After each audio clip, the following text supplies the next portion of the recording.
All right, everyone. Can you turn the microphone on?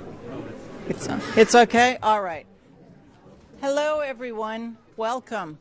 I'm Lucy Dalglish, Dean of the Philip Merrill College of Journalism. And for those of you who have never been to John S. and James L. Knight Hall before, I hope you take the time after the meeting to wander around. There are some classes that will be going on tonight, but just take a look around the building. I think you'll enjoy it. And you probably didn't go to school here, but journalism is still the same. I think you'll be impressed with what you see. And some of the donors to our building are here tonight. So thank you once again.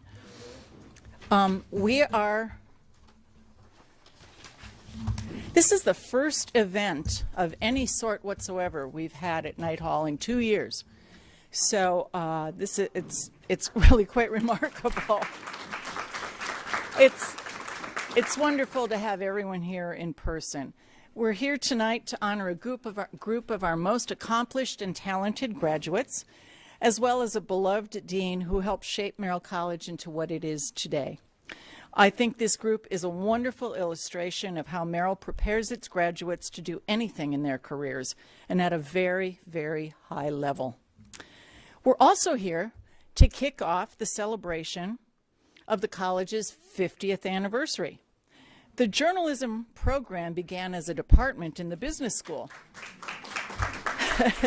in 1947, making this the 75th anniversary of our founding as a department.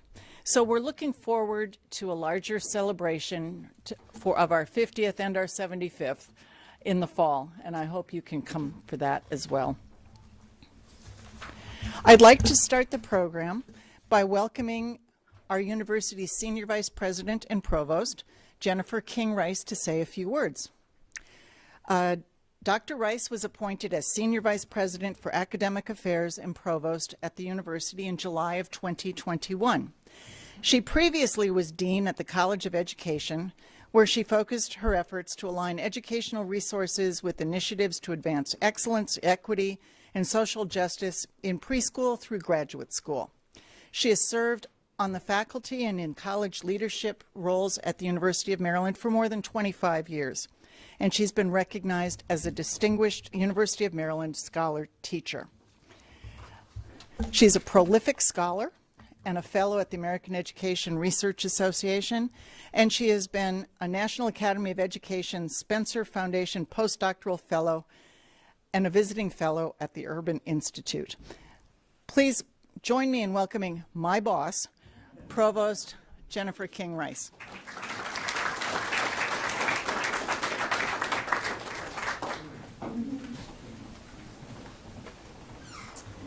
Thank you so much. It doesn't feel like anybody's Lucy's boss, and no one needs to be. It is my absolute pleasure to be here in person with all of you and to welcome you back to our beautiful campus. Even on a rainy day, it is such a beautiful campus to be part of. I know that many of you have not been on campus for some time, and so it's really great to be able to celebrate with everyone here in person, despite the difficult times we've had over the past couple of years. And what an important night to be here, as the college celebrates 75 years as a department and 50 years as a standalone college. That's just absolutely remarkable. I'd like to begin really by thanking Dean Lucy Dalglish for her extraordinary leadership of the Philip Merrill College of Journalism. Over the past decade, Dean Dalglish has worked with faculty, staff, students, alumni, and friends to elevate the Merrill College to new heights.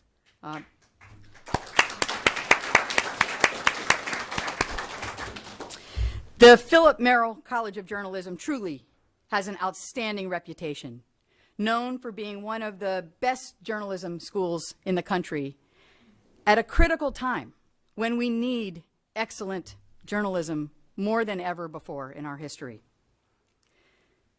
I'd like to recognize two centers within the college that are earning praise nationally as they work hard in educating, training, and developing students to be outstanding journalists of the future. The Howard Center for Investigative Journalism produces groundbreaking investigative stories, And the Povich Center for Sports Journalism is a well-known leader in discussing issues at the intersection of sports, race, gender, and politics. The college is also heavily involved in the civic life of our region, providing the information our citizens need in order to make well-informed decisions related to government, politics, and democracy. The Merrill alumni that we are celebrating this evening are talented journalists, television and radio producers, leaders in communications, acclaimed publishers, elite photographers, business experts, public relations executives, and media entrepreneurs. They cover the gamut. The sheer volume of talent in this room right now is a true testament of the incredible educational foundation that the Merrill College provides to every student. I am absolutely honored to be with you here all this evening, and I thank you all for coming out to this very special event. Thank you.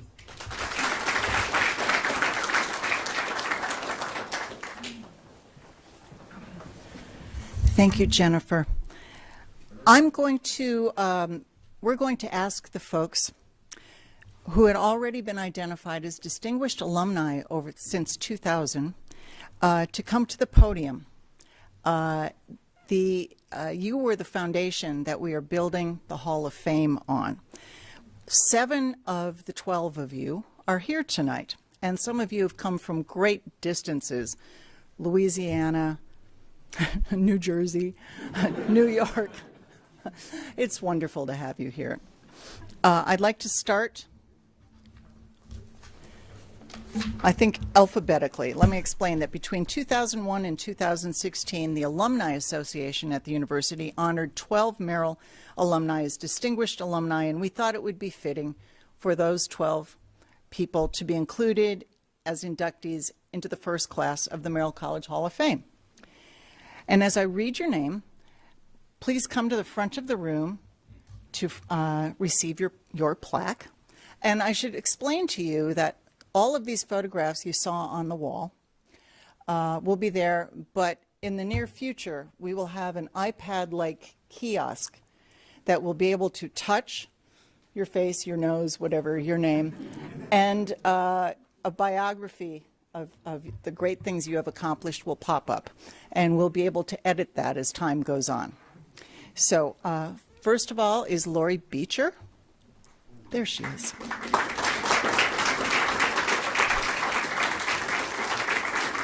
Lori was an undergraduate with a Bachelor of Science in 1987 and is now a communications leader with Wells Fargo, after putting together a remarkable career in TV as a producer with such shows as 60 Minutes, CBS News, Dateline, The Today Show, Good Morning America, and Katie Couric's syndicated talk show. She's been so generous with her time as a Merrill mentor to our students, and a few years ago we were so grateful that she hosted one of our New York alumni events. So Lori, why don't you come right here?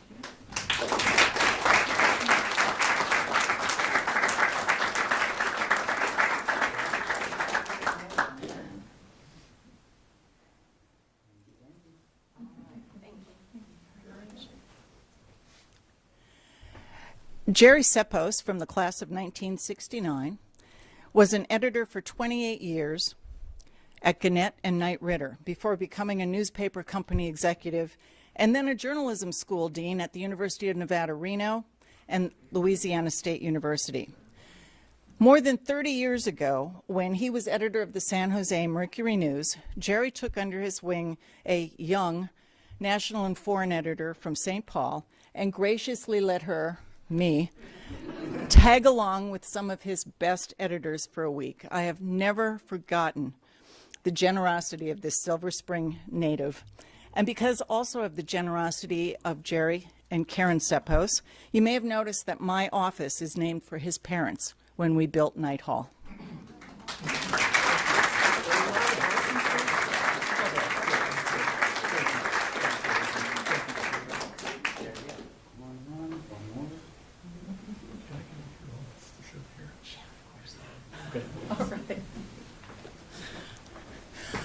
Ralph Crosby, from the class of 1956, You'll recognize the name up across the top of our atrium. His generosity made this Hall of Fame possible. He had an accomplished career as a journalist, author, and marketer. After working as a reporter, Ralph started his own advertising and public relations company, CROSBY Marketing Communications, based in Annapolis, which has grown to be a leader in the industry. Ralph has been my guide star over the last 10 years. His devotion to the college is really unmatched. I've lost track of how many scholarships Ralph and Carlotta Crosby have created for our students, and we are indebted to you, Ralph.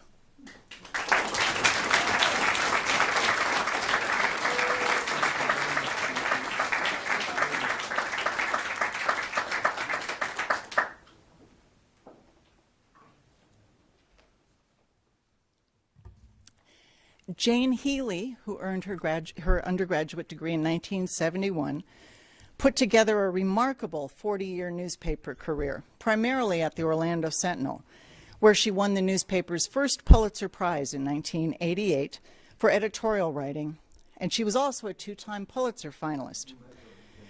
Jane served throughout most of the 2000s as the chair of the Merrill College Board of Visitors. Jane? Yeah, it's sticky.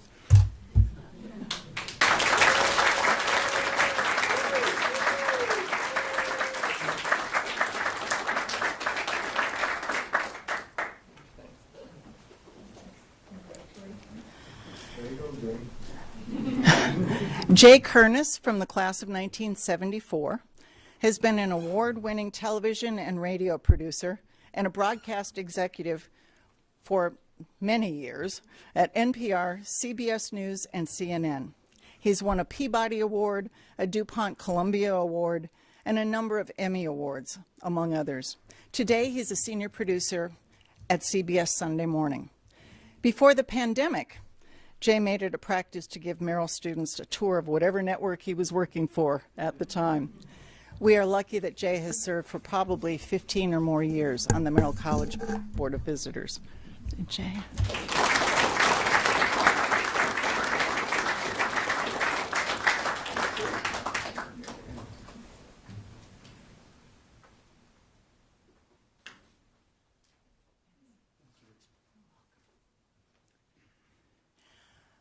Adam Ostrow, who earned his bachelor's degree in 2004, has been Chief Digital Officer at Tegna, that's the old Gannett television arm, since 2017, following more than a decade in leadership at Mashable. He is a new media entrepreneur and is considered one of the leading commentators on the news media industry.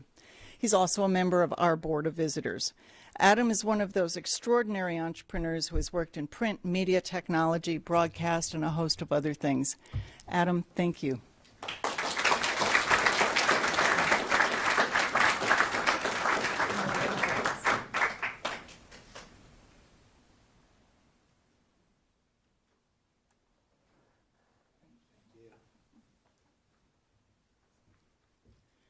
Mia Parrish, who earned her bachelor's degree in 1992, was the first Korean-American publisher in mainstream media when she worked for the Arizona Republic, and has put together an incredible career in leadership roles in newsrooms across the country.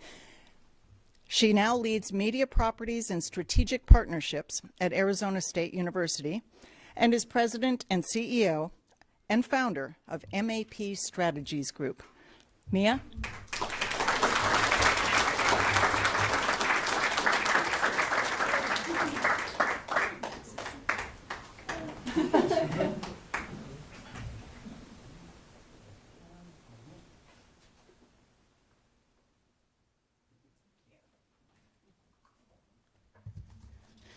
There are a few distinguished alumni who were not able to join us tonight. Connie Chung from the class of '69 is, as you know, a former national TV anchor and correspondent for CBS, CNN, NBC, ABC, and MSNBC. She was the first Asian American and the second woman to be the nightly news anchor at a major network. And you all know Connie Chung. And this evening would be really quite fun if she were here tonight. Emery Christoph, from the class of 1964, was a National Geographic photographer for more than 30 years. An innovative leader in photojournalism, he was on the first expedition that found the sunken Titanic in 1985 and took the first underwater photographs of the shipwreck. Amal Mutalali, who earned her PhD in 1997, has put together a long and impressive career in international affairs and has been ambassador and permanent representative of Lebanon to the United Nations since 2018. She previously was a journalist before serving as a foreign policy advisor and spokeswoman for the Prime Minister of Lebanon. She had told us that she really wanted to be here, but as you know, things at the UN are a little bit busy right now. And Dwayne Wickham, who many of you know from the class of '74. He was a founding member and former president of the National Association of Black Journalists, and after an exceptional print and broadcast journalism career, he was a journalism professor at 3 universities before overseeing the creation of the Morgan State University journalism program, where he was the founding dean. And finally, Mei Xu, who earned her master's degree in 1992, is the founder and CEO of Chesapeake Bay Candle, Bliss Living Home, and Yes, She May. In 2021, she was ranked as one of Forbes magazine's 50 over 50 for her vision in the business world. So let's give a round of applause for those distinguished alumni.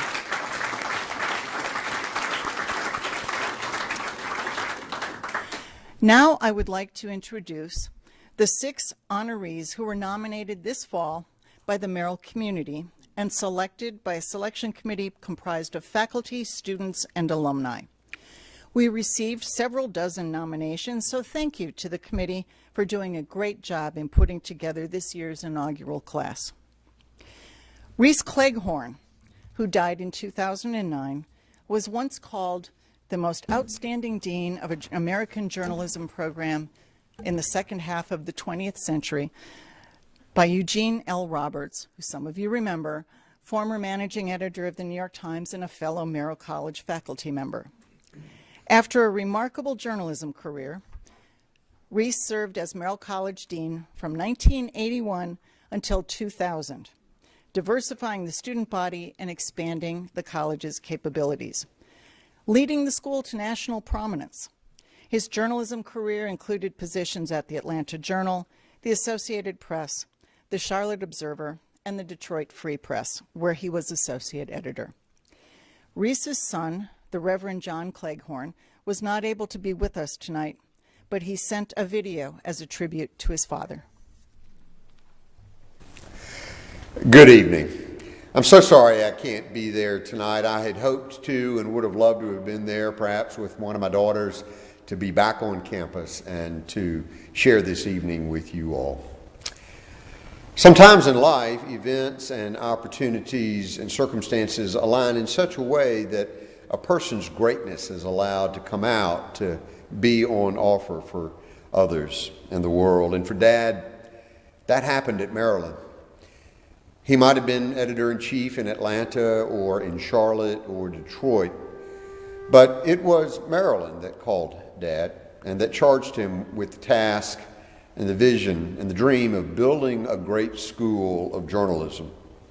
It was Maryland that supported his entrepreneurial thinking to attract assets like the American Journalism Review, to build centers of excellence in reporting in areas like politics and government and children and in families. It was Maryland that then in turn attracted giants to its classroom, people like Hodding Carter and Gene Roberts, with Pulitzer Prizes in tow, and they loved every minute of it as well. Dad loved being the dean, and that's even what we called him at home. And when it came time for him to step down as dean after 18 years, he loved being a professor, a teacher, maybe even more than being dean, to the point that he even made up his own textbook and he gave students extra credit for memorizing the role of American presidents. It was an awful long way there from where he started as a skinny kid from a rural town in Georgia who went to college at 16. And the family of REESE CLEGHORN is deeply and eternally grateful to the University of Maryland and the College of Journalism for allowing him to come there and for fueling his vision and his dreams. The theologian Frederick Buechner once observed that the place God calls you to is the place where your deep gladness meets the world's deep hunger. And for Dad, that was in College Park at the University of Maryland. And we will always, always be grateful for his place there, including tonight's honor to be included in the Hall of Fame. Thank you, thank you, thank you, and good night.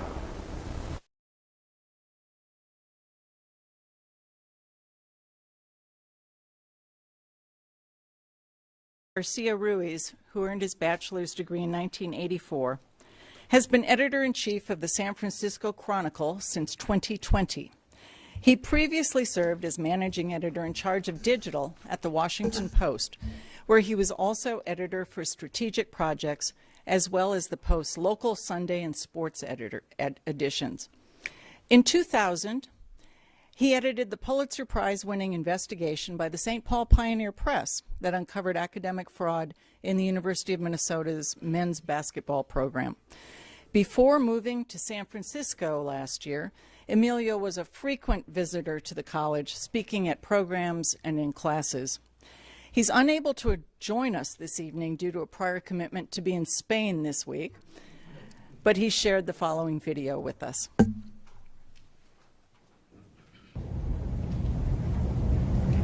It is a great honor to be inducted into the very first Philip Merrill School of Journalism Hall of Fame.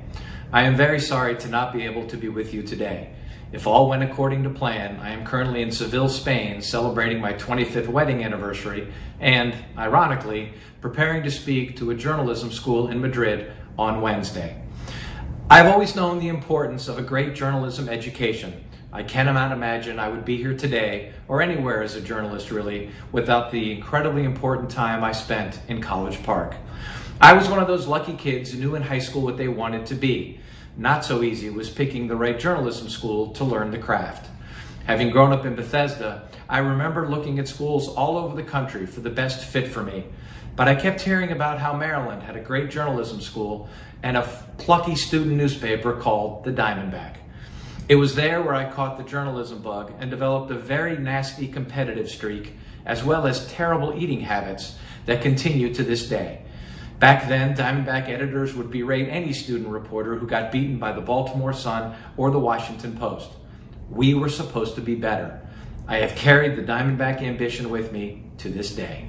I want to thank Dean Lucy Daglish and the selection committee for this wonderful honor, and somewhere in Seville tonight, I will raise a glass of wine to my fellow inductees. Thank you.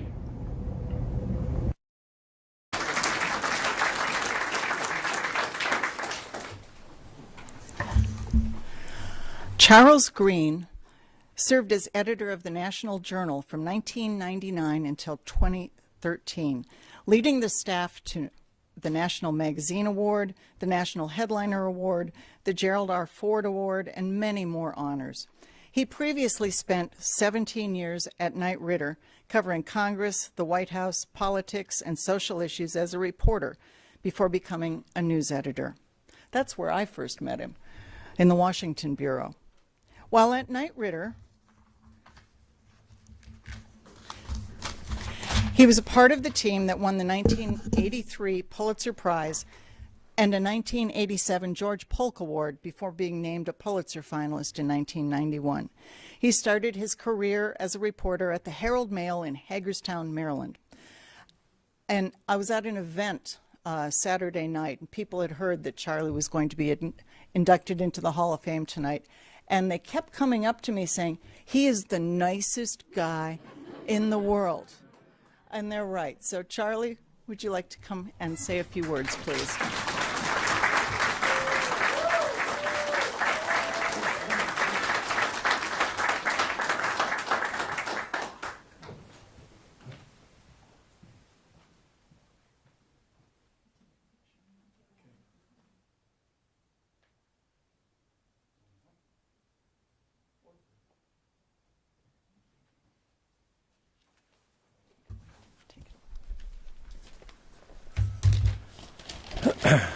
Good evening.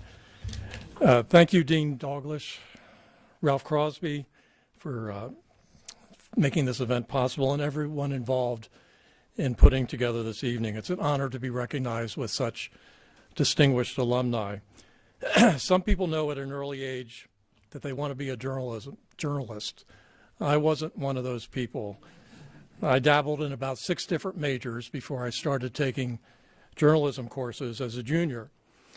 So in the spring of my junior year, when I walked into the office of the internship coordinator and said I wanted to apply for some newspaper internships, he had every right to throw me out.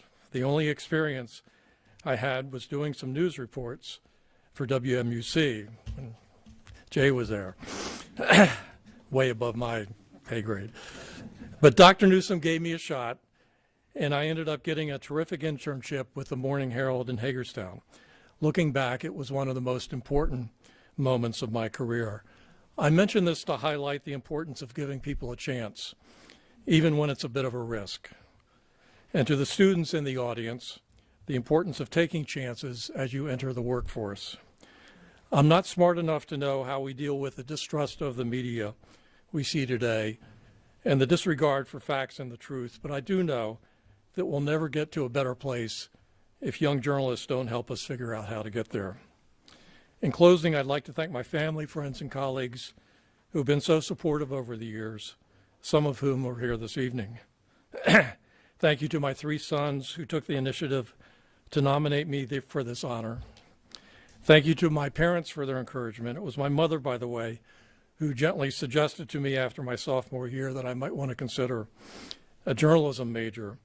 The first instinct of a 19-year-old isn't necessarily to take career advice from your mother, but I'm glad I did. And finally, I'd like to thank my wife, Barbara, a fellow journalism school graduate, for her love and support. Thank you very much.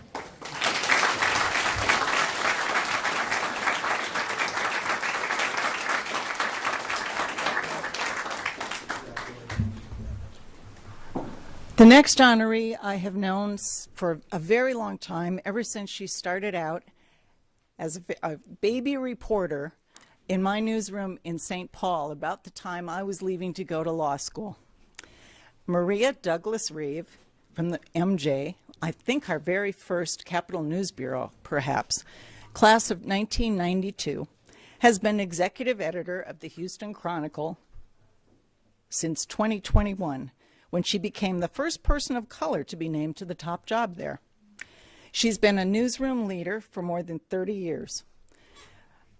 Maria worked as a reporter and an editor at the St. Paul Pioneer Press for 19 years before filling a variety of leadership roles for the Minneapolis Star-Tribune, including deputy metro editor and assistant managing editor. In 2019, Maria joined the Chronicle as managing editor, and a year ago, she accepted another demanding gig.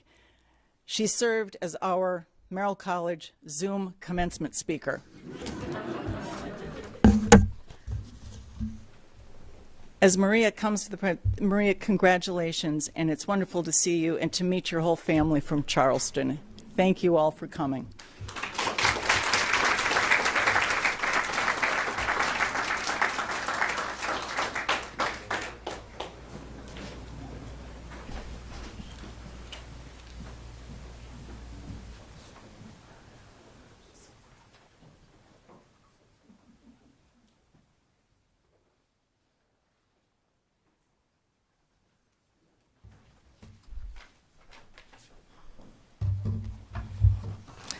Thank you, Dean Lucy, and thank you, Mr. Crosby, and for my nomination. I'm not sure where it came from, but whoever did that, Chris Harvey, thank you very much for it. I'm delighted. I'm delighted to be here. Though I feel a little young to be in a Hall of Fame, to be honest. Like, I feel like they're trying to push me off the stage a little bit, but I was not like. Charlie said, I did not grow up thinking I would be a journalist. I was an English major in undergraduate school, and I loved to read, I loved to write. I wasn't sure how I would turn that into a career because I grew up with a man who was very practical. when I said I was going to major in English, he said, "What the hell are you going to do with that? Are you going to teach?" Because he was a teacher. And I said, "No, I think I want to write." I tried magazines. That was too slow for me. The process of magazines just did not go fast enough for what I wanted to do, and so fell into journalism. I was the first Knight Ridder fellow who was put through this master's program at Maryland, and I have Reggie Stewart to thank for that. Many of you know Reggie. You know that if you're going to have a mentor, that's the mentor you want to have, and it's been 30 plus years or so that he has been in my life, encouraging me the whole way. And I have to say that without Merrill, without Reggie, without the support of my family and friends, I would not be here. I would not be standing here. So I'm appreciative of that. I have one story, though. I'm really so thrilled to be in the class with Reese Cleghorn because when I came here, we were out at some event, students and some faculty, and Dean Cleghorn was with us, and we were all breaking up, and we were going to go out drinking. And so Dean Cleghorn says, "What are we doing?" And I said, "We're going out drinking. You want to come?" And the other kids in the group were like, I said, "No, it's the dean. You got to get to know people. And so he came with us, and he stayed with us. And he called his wife. That's when you had to go find a phone.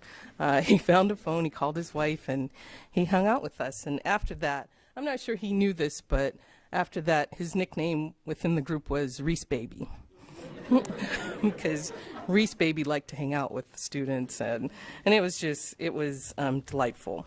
One other story, Reggie Stewart. I was an intern in Knight Ridder's Washington Bureau the fall of '91 because I needed money.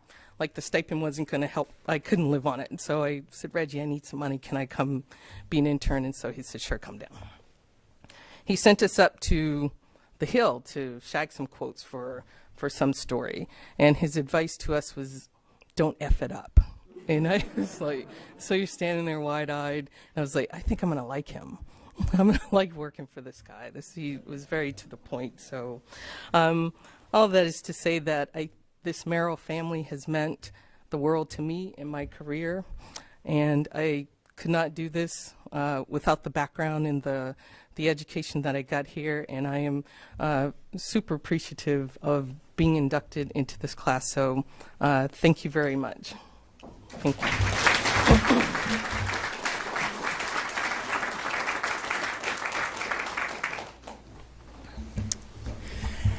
BEY-LING Shaw earned her Master of Journalism degree in '95 and then went on to get a PhD from Merrill College in 1999. She's been Dean of the California State University Fullerton College of Communications since 2019. In that role, she leads the only academic College of Communications in the entire 23-campus system of the California State University, the nation's largest public university system. Previously, Dr. Shaw was the director of the School of Journalism and Media Studies at San Diego State University from 2013 to 2018.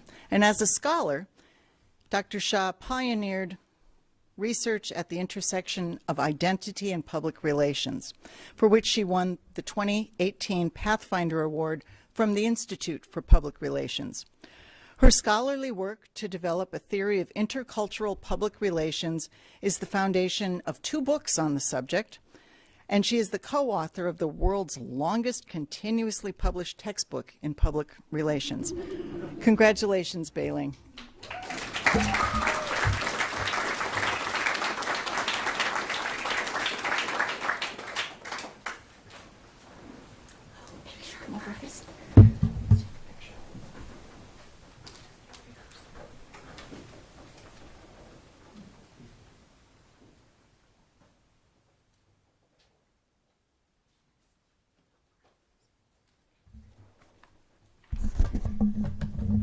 Thank you so much. In case it's not obvious, I didn't work on the first edition of that textbook. I just want to say for the record. It's really an incredible honor to be part of the inaugural class in this Journalism Hall of Fame, especially because I was the last doctoral graduate in public relations before that program moved to its current home in the College of Arts and Humanities. I'd like to thank my public relations professors and advisors, Jim and Lori Grunig, for teaching me and mentoring me, and for laying so much of the theoretical groundwork that the discipline that the rest of us are simply building on today. Thank you also to my public relations colleagues and friends, Elizabeth Toth and Linda Aldori, for keeping me connected to the University of Maryland. And thank you also to my mentor, Barbara Hines, who, even though I met her when she was at Howard University, shares with me a proud love for the University of Maryland. I'd also like to thank my life partner, Guy Eshelman, who for the last 3 decades has been my most valued supporter, my most trusted confidant, and probably my least expensive mental health counselor. In closing, I would like to acknowledge the impact that Ms. Connie Chung had on my life before I even knew that one day I'd become her sister terrapin. I grew up in Houston in a family of voluntary immigrants to the United States, where the acceptable answers to what are you studying in college were pre-med, pre-law, or engineering, in that order. My own grandmother had been the first woman to graduate from the civil engineering department at her university in China, which is where she met my grandfather. And their son, my father, also studied civil engineering, first in Taiwan, then in the United States. So you can imagine the pressure that I was feeling as I got ready for college and had to figure out what I was studying. But when I finally confessed that my college major was not going to be civil engineering, but communication, all the uncles and aunties in the family and in the community surprised me because they just nodded and said, "Oh, like Connie Chung." So basically, it was fine that I wasn't pre-med or pre-law or engineering because I was going to be like Connie Chung. So I just want to say thank you, and I know she's not here tonight, but maybe she'll see this video. Thank you so much, Aunt Connie, if I may. 钟月华阿姨，谢谢. Because where you stood then made possible where I stand now. And I am so proud to not be the first Asian American woman in this Hall of Fame.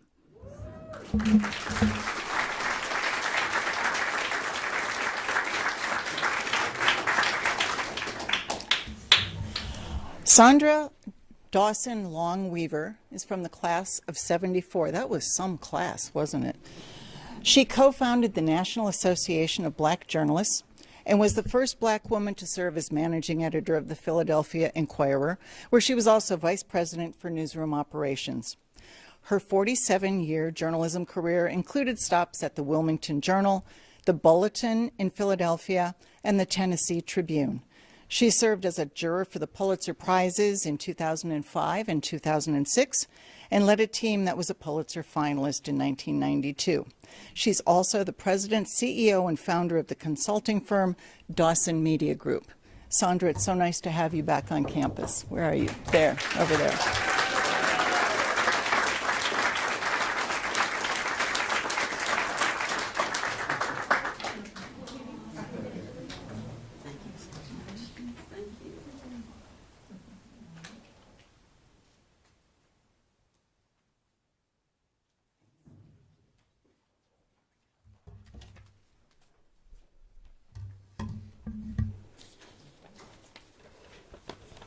Good evening.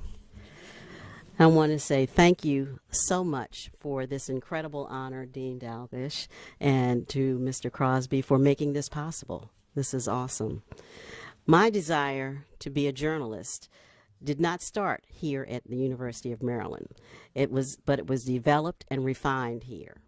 It started when I was in high school, and I cut class one day in my senior year to go hear the author Alex Haley speak at the Anne Arundel Community College. And actually, my friend who I cut class with is sitting back over there. And she drove.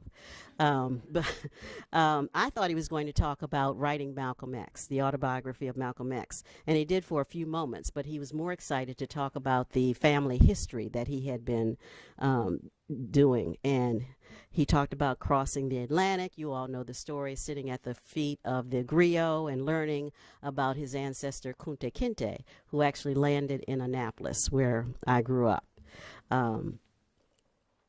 And what I did when I started talking about his family history, I started taking notes and decided to turn that tale into a story for the Tally Ho, which is the student newspaper at the Annapolis Senior High School.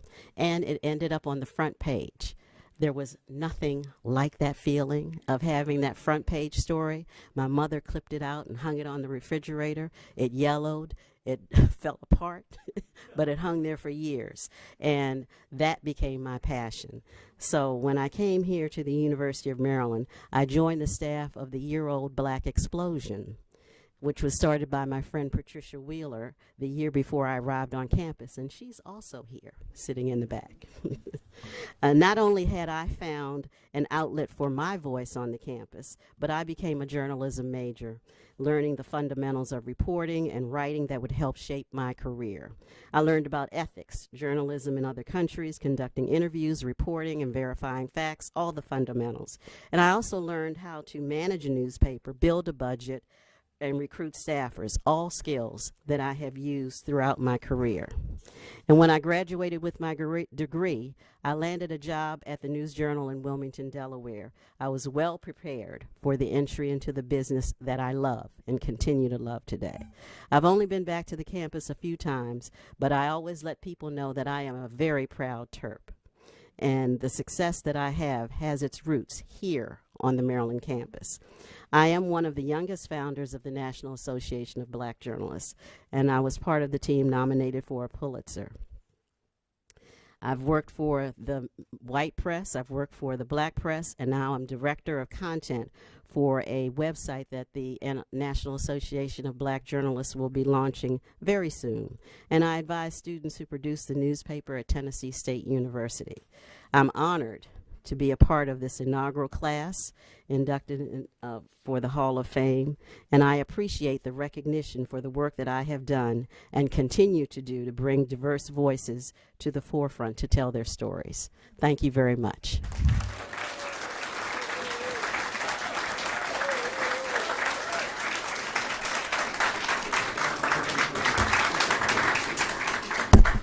This concludes this portion of tonight's induction ceremony. So congratulations again to all of our honorees. We're so proud of all you have accomplished and so proud to call you Merrill alumni. We look forward to welcoming a new group to the Hall of Fame each spring. We'll be announcing a call for nominations for the class of 2023 early next fall. And in the meantime, please join us out in the atrium where the bar will reopen momentarily. And if you'd like to wander around the building, please do so. There are 3 floors here.